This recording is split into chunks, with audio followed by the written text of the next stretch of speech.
de todo y te mata lo que buscas, demasiado lejos estás. No es la música con la cual yo escucharía al señor Néstor Gandulia. ¿Cómo le va?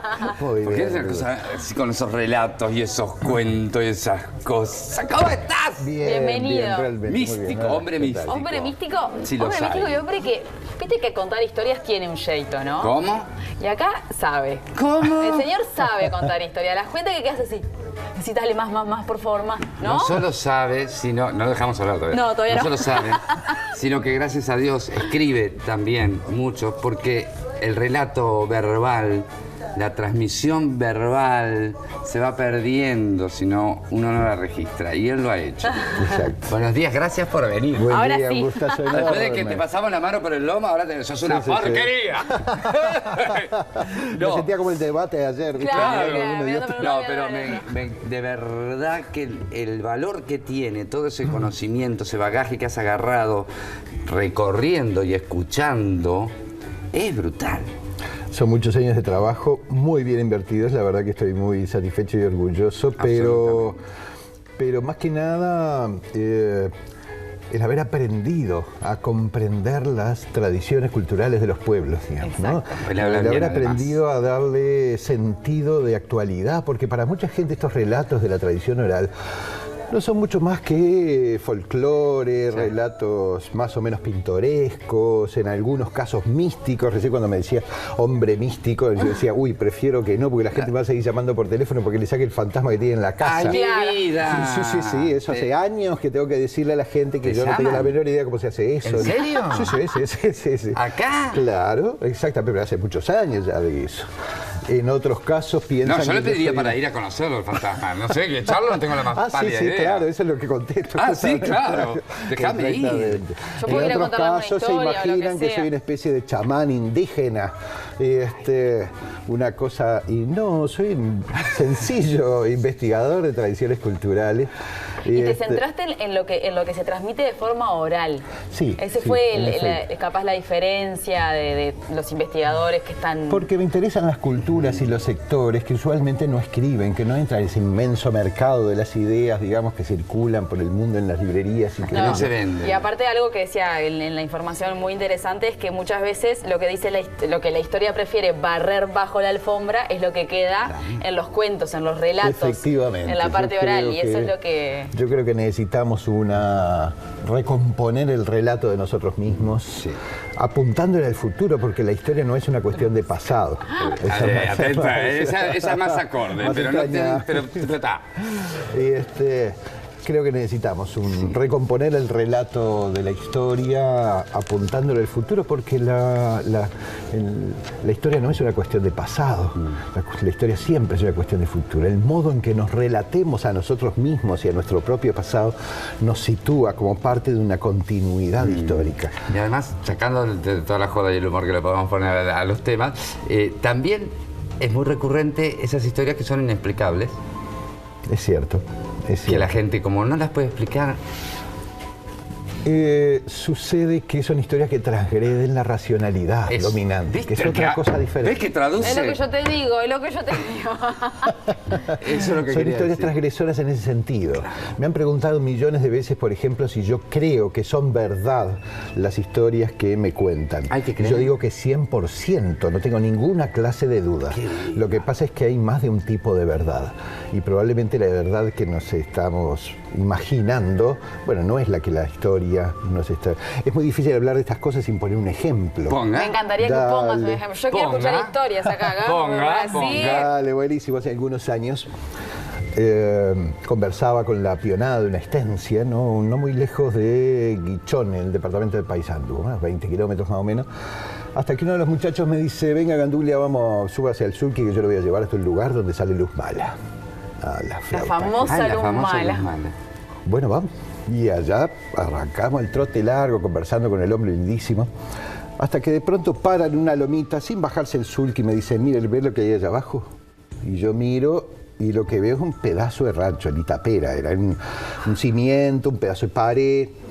Veo, le dije yo, Una tapera. Me dice, bueno, si usted se para aquí de tardecita, no se acerque mucho a joder, ¿eh? Usted, acá, a distancia, de respeto, a lo mejor tiene la suerte de ver cómo de adentro de ese rancho sale una lucecita. No una luz, no.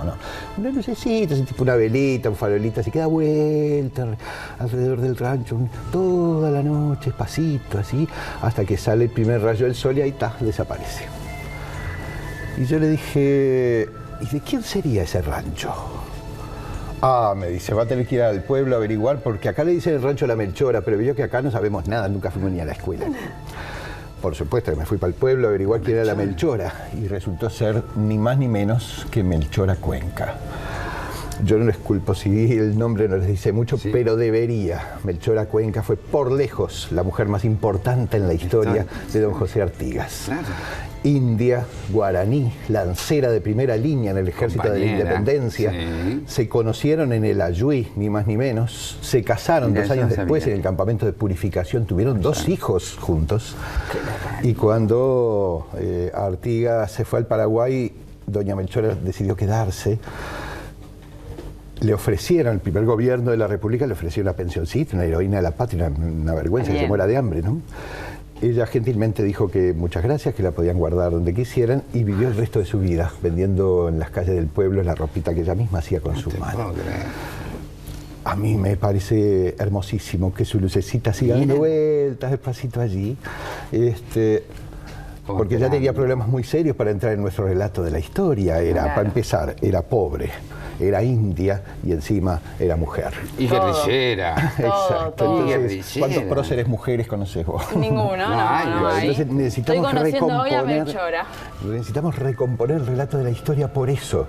Porque si hubiéramos aprendido, por ejemplo, sobre doña Melchora y sobre tantas mujeres que estuvieron en la primera línea de la lancería en la Independencia, quizás los problemas que tenemos de vínculo, de género, serían diferentes. Por algo tuvo tantos hijos Artigas, porque había muchas mujeres. Absolutamente. Porque creo que, ahora que dijiste 2, creo que es la única con la que tiene 2 hijos.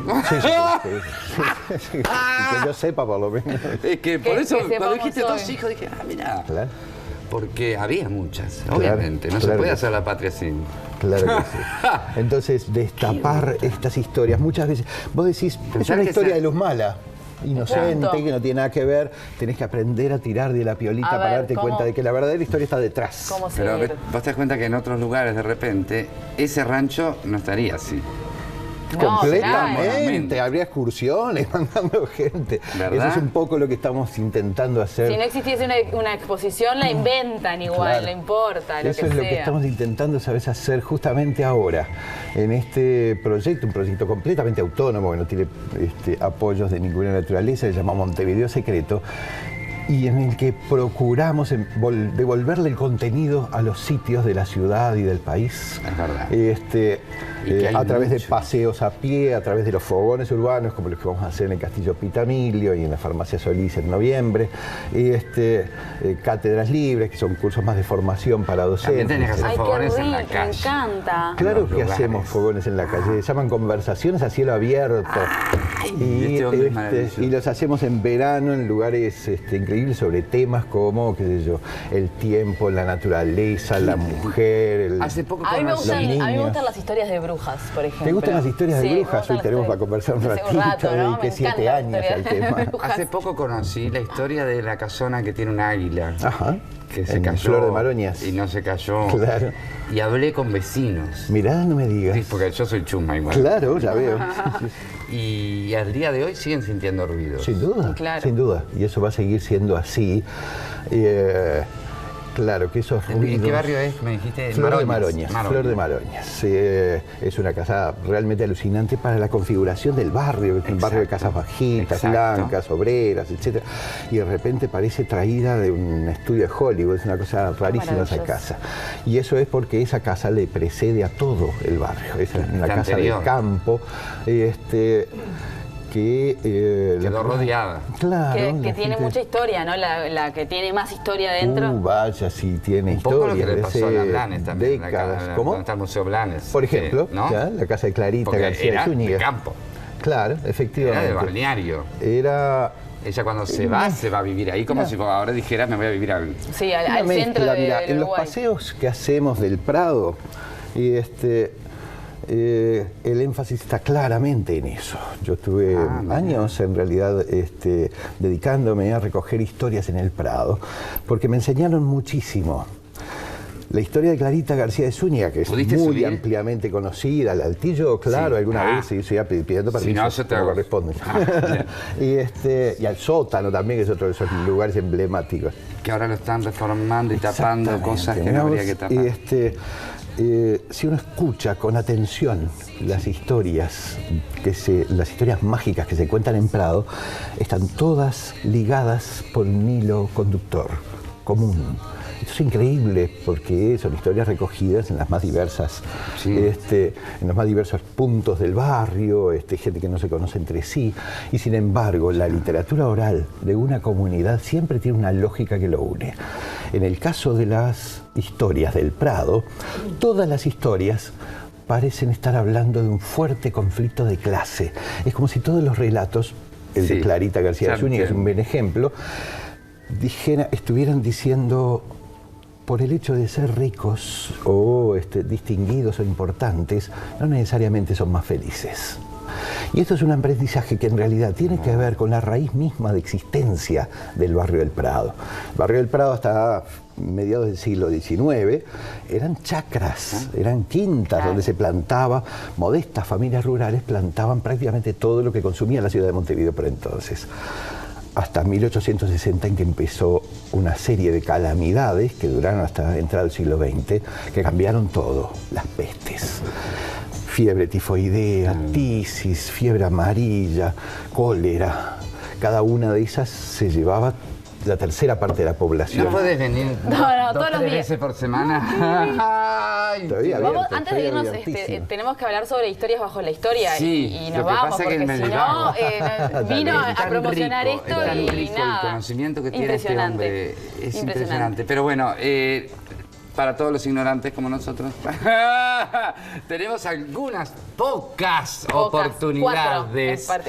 Y que se puede ir a las 4, porque las 4 son distintas. Son totalmente diferentes. 4 encuentros que vas a tener en el Castillo Pitamiglio, que dicho sea de paso es otro lugar. Exactamente, es el de los fogones urbanos. Fogones urbanos son espacios de interacción, donde yo hago efectivamente una exposición, comparto historias, cuento algunas cosas, algunas ideas que emergen de esas historias, pero también hay un espacio para que la gente lleve sus recuerdos, historias, anécdotas, opiniones, etcétera. Qué divino. Esto es todos los viernes de octubre, o sea, cuatro viernes, empezando el viernes que viene. Todos con temas diferentes. A las 21 horas todos los viernes. ¿Y la entrada qué hago? ¿Cómo? Ahí en el... Exactamente. Pueden llamarse a los teléfonos del Castillo Pitamiglio, adquirirse directamente allí, o también a través del sitio nuestro de Facebook o de Instagram, Montevideo Secreto. Montevideo Secreto. Hay tanta cosa, hay tantas esquinas de esta ciudad.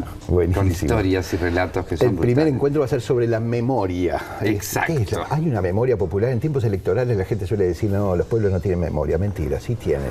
Y a menudo desconocemos su contenido. Y deberíamos conocerlo porque allí hay cosas realmente muy interesantes que pueden cambiarnos la vida. Habló de brujas y tenemos el segundo encuentro, que es mujeres que dan miedo. Mujeres que dan miedo. No solo las brujas dan miedo, pero sí, América Latina está repleto de espantos femeninos y esto no es extraño. Porque si existe una memoria colectiva, si existe una tradición oral, es porque las mujeres que son asignadas para cuidar a las generaciones más jóvenes son las que transmiten de una generación a la siguiente los relatos. Una maravilla. Sin palabras, podríamos seguir, pero me están corriendo la naturaleza que nos sostiene. Va a ser el tercer encuentro y el tiempo patas arriba en el cuarto encuentro. Me encantaría ir a todos. ¿Listo? Estás invitado. Me encanta. También, por supuesto. Muchísimas gracias. En el Pitamiglio, entonces, los viernes de octubre, y me acaba de llegar, historia bajo la historia de Fogones Urbanos. Y me acaba de llegar un libro sobre la visita de Einstein en Uruguay. Mirá, qué fascinante. Qué fascinante. Un hermoso recuerdo. Un hermoso recuerdo. Nos tenemos que ir. Muchísimas gracias. Quiero que vengas más seguido. Invítame, y me muestres qué esquinas de Montevideo, casas de Montevideo. Yo quiero saber historias, como la del Hotel del Prado, por ejemplo. Así que hay un árbol que tiene una historia. Sí. ¿No? Nunca fue hotel, con eso te digo todo. Con eso no tenemos que ir, Basta. Pero es lindo porque la gente después, porque vos vas caminando muchas veces por esos lugares que no tenés ni idea. Ni idea. de lo que Esa es son. la idea, que dejemos de caminar por pasarelas como si fuera un inmenso supermercado y recuperemos la ciudad de una vez por todas. Ese fue el último minuto en este debate de nuestro amigo Nelson Hechos y Cantuglia. no palabras. Hechos y no palabras. Hechos y no palabras. Yo me compro, ¿cómo era? Me quiero ¿Vos estás en cargo, Bueno, Fito? yo ¿Vos qué estás sé, en yo me hago cargo? cargo, vamos a la tanda. No, vamos a la tanda, chao. ¿Cómo era de